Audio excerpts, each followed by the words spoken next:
Sveiki žiūrovai. Laida Atverstos kortos sveikinasi jau 25 metų pavasarį.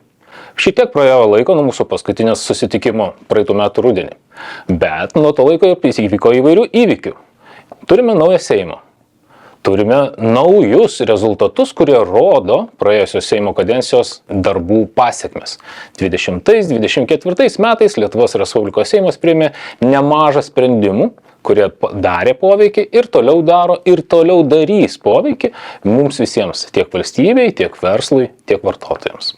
Vasario mėnesį Nacionalinė lošimų ir žaidimų verslo asociacija dar kartą kreipėsi jau į naujos sudėties Seimo valdybą. Asociacija vėl pateikė pagrindinius klausimus, išdėstė savo poziciją, kaip galima būtų apginti viešą interesą, kaip lošimų ir loterijų rinkoje pasiekti valstybei reikalingus pokyčius. Čia iš karto padarysiu greitą nuokrypį. Lošimai yra ne tik tai azartiniai lošimai. Lošimai ES suprantami kaip apskritai. Bet kurios paslaugos, kurios apima pinigų sumos statymą sėkmės žaidimuose, įskaitant loterijas ir lažybų sandorius. Taigi šitoje vietoje, kai mes kalbam apie lošimų paslaugas, mes visada kalbam ir apie lošimus, ir apie loterijas. Grįžkime atgal prie 24 metų rezultatų, kuriuos mes matome iš lošimų ir žaidimų rinkos situacijos. Lošimų priežiūros tarnyba juos paskelbė vasario mėnesį ir dabar pavasarį mes jau galim matyti, daryti apibendrinimus ir tam tikras išvadas. Tai ką jie rodo? Pirmas ir pagrindinis pjūvis. Kiek Lietuvos piliečiai išleidžia lošimams. Vėlgi pasikartosiu, ir azartiniams lošimams, ir loterijoms. Bendra suma per ketverius praėjusios Seimo kadencijos metus, nuo 20 metų iki 24 metų, daugiau nei padvigubėjo. Galima supaprastintai sakyti, kad 20 metais lietuviai išleido 150 milijonų eurų. 24 metais lošimo paslaugoms visoje Lietuvoje jau išleista daugiau nei 300 milijonų. Ką tai rodo? Tai rodo, kad valstybės politika, deklaracijose jinai skamba valdyti, mažinti, riboti, saugoti. Praktikoje tie sprendimai, kuriuos darė valstybė, jie privedė prie priešingos rezultato. Tai yra išlaidos padvigubėjo. Tačiau ką tas padvigubėjimas reiškia rinkai, ką reiškia vartotojams? Padvigubėjimas reiškia, arba dėl ko mes ir kreipiamės į valstybės aukščiausią instituciją, tautos atstovybę, kodėl asociacija raštu išdėstė argumentus labai svarbiais klausimais.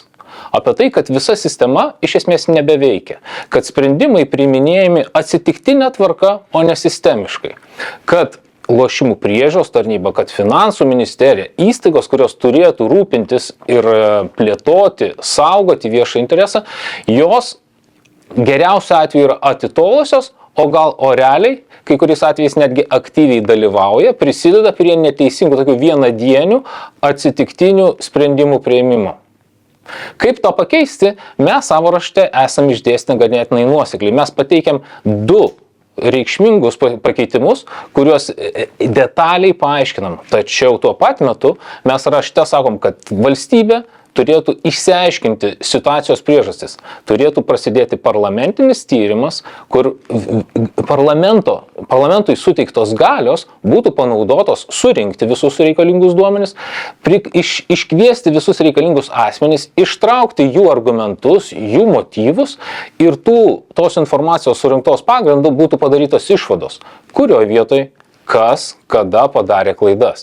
Kokie sprendimai turėtų būti priimti, kad tos klaidos būtų ištaisytos. Asociacija rašte neįvardina nei kaltųjų, nei naudos gavėjų. Tačiau ir kaltieji, ir naudos gavėjai yra. Tuos sprendimus darė ne šventosios dvasios, juos darė Seimo nariai. Mykolas Majauskas, Mindaugas Lingė, Justas Džiugelis, taip pat finansų ministrė Gintarė Skaistė, taip pat lošimų priežiūros tarnybos direktorius Virginijus Daukšys. Ir kiti asmenys dalyvavo priimant šios sprendimus. Žiniasklaidos vadovai, kurie suinteresuoti, atskiri lošimus organizuojančių bendrovių vadovai ir savininkai, kurie irgi suinteresuoti, kad situacija keistųsi arba nesikeistų.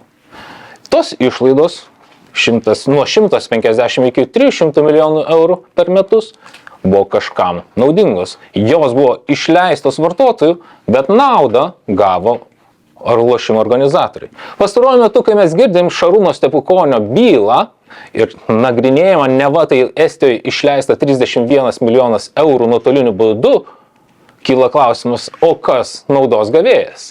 Ar naudos gavėjas tik tai lošimus internetiniu būdu organizavusi bendrovė, ar ir kiti asmenys? Šitos informacijos viešai kol kas nėra pateikta. Kalbant apie naudos gavėjus, reikia matyti ir kitą pusę, tai yra žalą patiriančius arba pernelyg išlaidaujančius asmenis.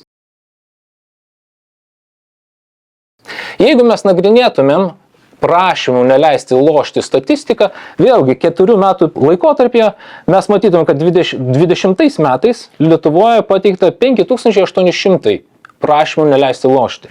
2024 metais šitas skaičius išaugo beveik 3 kartus, iki 16 400 prašymų. 3 kartus išaugę prašymai neleisti lošti, 2 kartus išaugusios išlaidos. Koreliacija tikrai yra. Kyla klausimas ir mes prie to prieisim detaliau, kam tai naudinga. Naudinga yra tai, kas gauna tas pajamas. Kažkas išleidžia, kažkas paima. Statistika, vėlgi, oficiali registrų centre pateikti duomenys yra aiškus. Yra bendrovių, kurių pelnas reikšmingai padidėjo. Kai kuriais atvejais kartais padidėjo pelnas. Ar tos bendrovės yra suinteresuotos dabartinę situaciją rinkoje? Natūralu, dabartinė situacija jiems yra ideali. Tos lyderiaujančios bendrovės, kurios susijama didžiąją dalį ir atskiriais vertinimais 4-5 bendrovės uždirba daugiau negu 90% viso rinkos pelno. Ką tai rodo?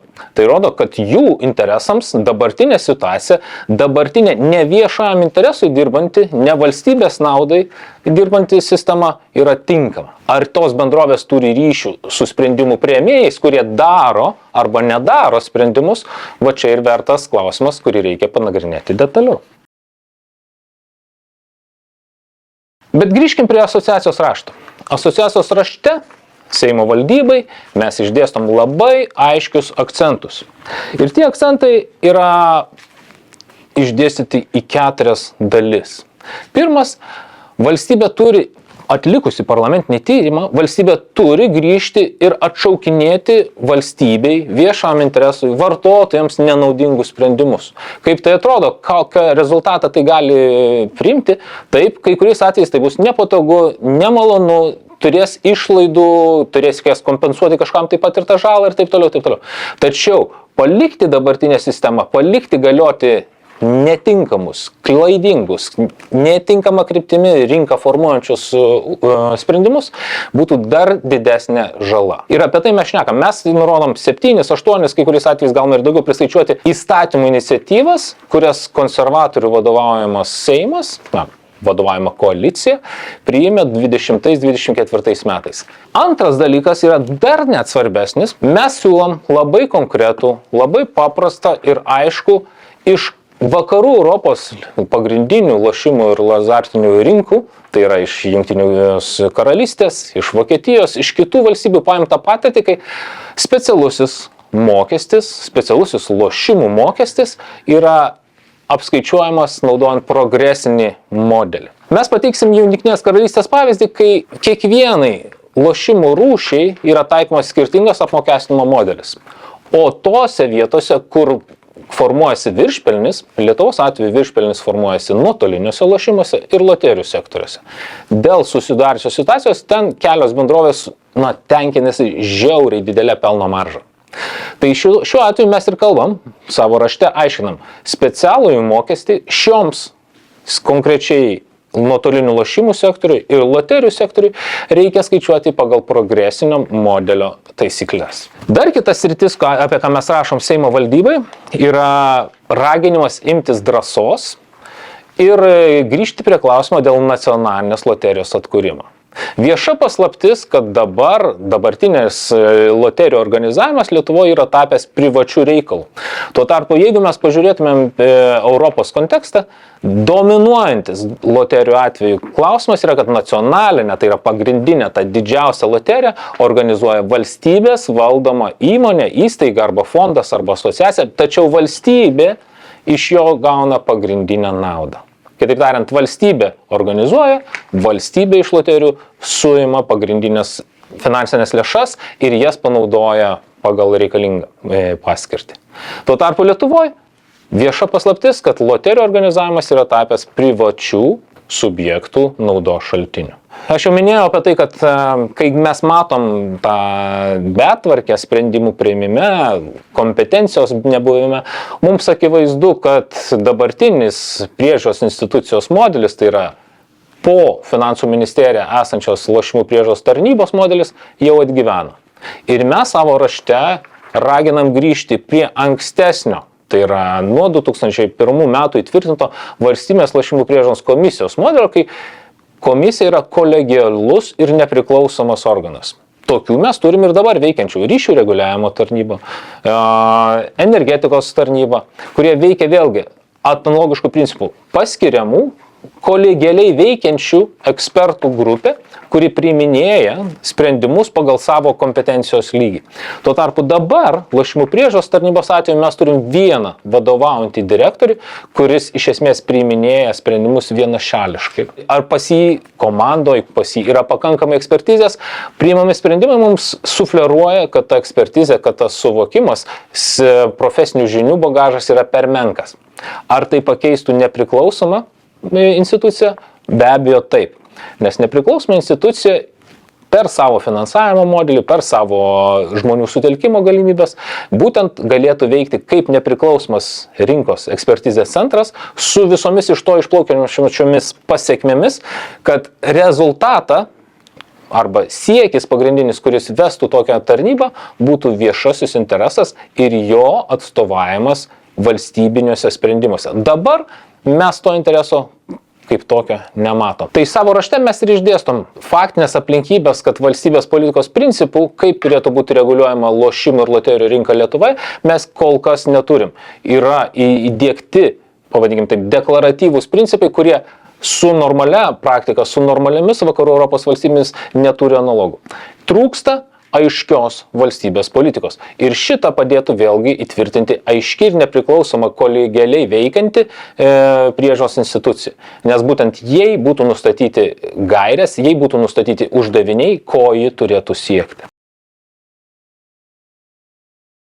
Toks mūsų raštas Seimo valdybai ir yra tai, apie ką mes šiandien iš principo norėtumėm papasakoti detaliau. Tai yra tai, apie ką asociacija kalba visą šį rudenį, žiemą ir kalbės visą ateinantį pavasarį. Taigi, vasario mėnesį asociacijos Seimo valdybai pateiktas raštas klausia labai konkrečių klausimų. Kodėl buvo priimti tokie sprendimai, kas tos sprendimus priėmė ir kaip už tai atsakys, kokia žala padaryta tais sprendimais, kaip ji bus kompensuota ar kaip ji bus bent jau ištaisyta.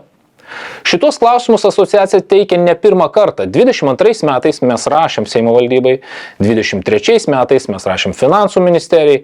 Visi tie dokumentai yra išlikę, visi tie klausimai yra pateikti ir siūlymai iš esmės jau yra vienaip ar kitaip formuluoti. Tai dabartinės Seimas turi pareigą atsakyti, ar jis mato problemas, ar jis mato asmenis atsakingus už tų problemų sukūrimą. Ir aišku, tuo pat metu, ar jis mato žalą ir kaip, kas, kokiais šaltiniais tą žalą padengs. Apie tai ir turėtų būti parlamentinis tyrimas.